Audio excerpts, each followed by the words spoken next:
Hey, it's Stephen Middleton with the Possibility Action Network. I am Possibility Man.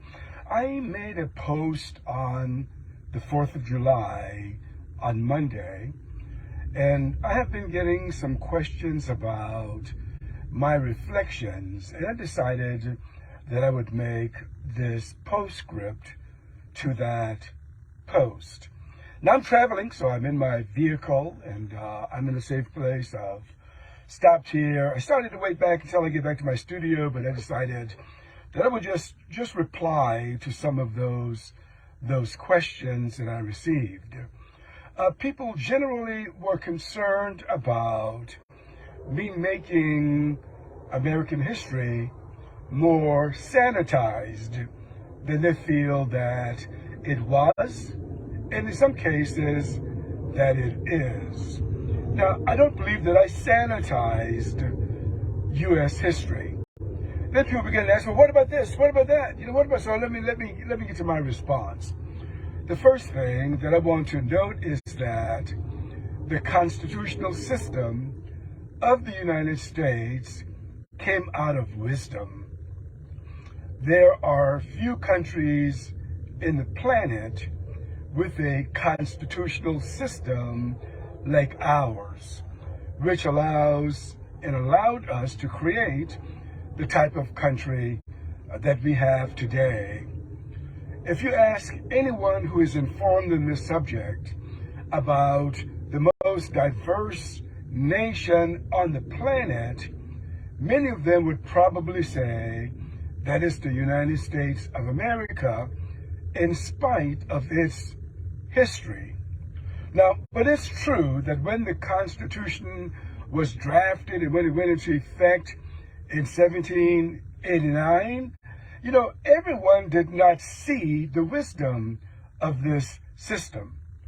It is true that there were many individuals who did not want to acknowledge that all individuals in this land were free. It is true that the Constitution secured American slavery via the Slave Trade Clause, the Fugitive Slave Clause, and also the Representation Clause. So those things are true. However, what is rarely acknowledged is that those individuals who struck those compromises had a choice to make. And the choice included, do we create the best Constitution that we can, or do we continue to live under the Continental Congress? They chose to create the best Constitution that they could. And they were convicted about this. People like Patrick Henry, for example, Mr. Give Me Liberty or Give Me Death, from his famous speech in 1775, he asked, in a letter to one of his colleagues, would anyone believe that I, Patrick Henry, Mr. Give Me Liberty or Give Me Death, would have been a slaveholder?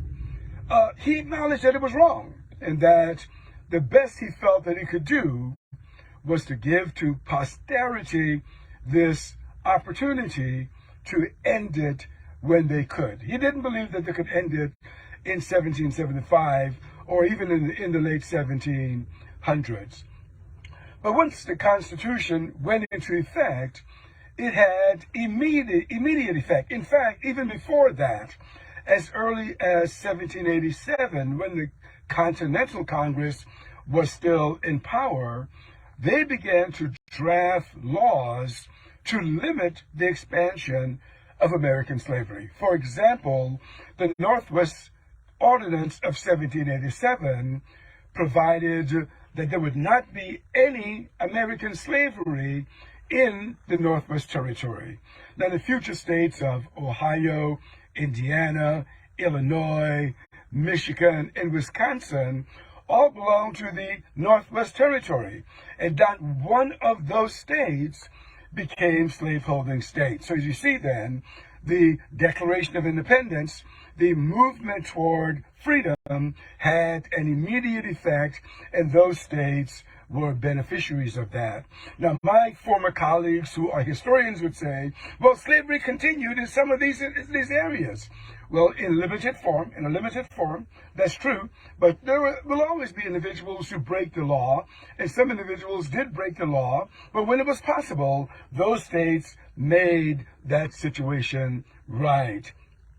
In addition to this, another example of the constitutional system having immediate effect is a case that was Harry versus Decker, decided in the state of Mississippi, of all places, in the state of Mississippi.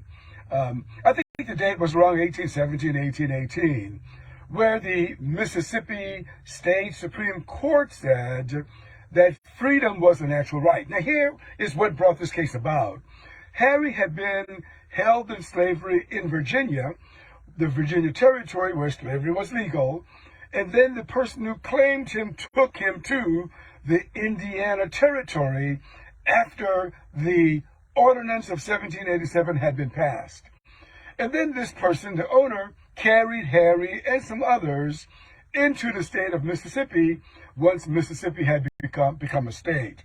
And that person tried to hold Harry in bondage. Well, the Mississippi Supreme Court, its Chief Justice in particular, Justice Clark, as they looked at this particular case, they said that Harry had been taken into Indiana, into the Indiana territory, where slaveholding was illegal.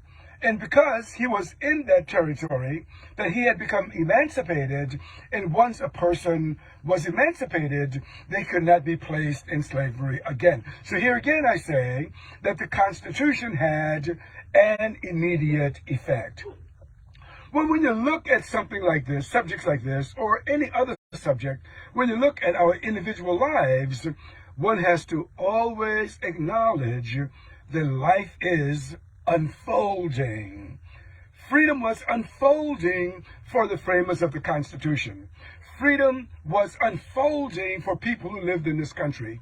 And life is unfolding for you and me. Let me give you an example that reminded me of this as I reflect on this. I was watching a YouTube video on last night, and I was looking at healthy cooking, healthy ways to cook and the like. And this woman had just fried some chicken. I don't eat chicken, at least not today. I used to. I don't eat that today. And she had fried it, of course, in a lot of grease. And then she cut up some fresh vegetables, some beautiful looking vegetables, carrots and, broccoli and other just onions and things like that. And then she put those fresh vegetables into her grease as she made some gravy. I thought about that. I thought about, the CDC, for example. If you go to the CDC website, you'll find them talking about lifestyle nutrition. And they're talking about a lot of chronic diseases can be reversed if people cook differently. People put different foods into their bodies. So that person just didn't see it at that time.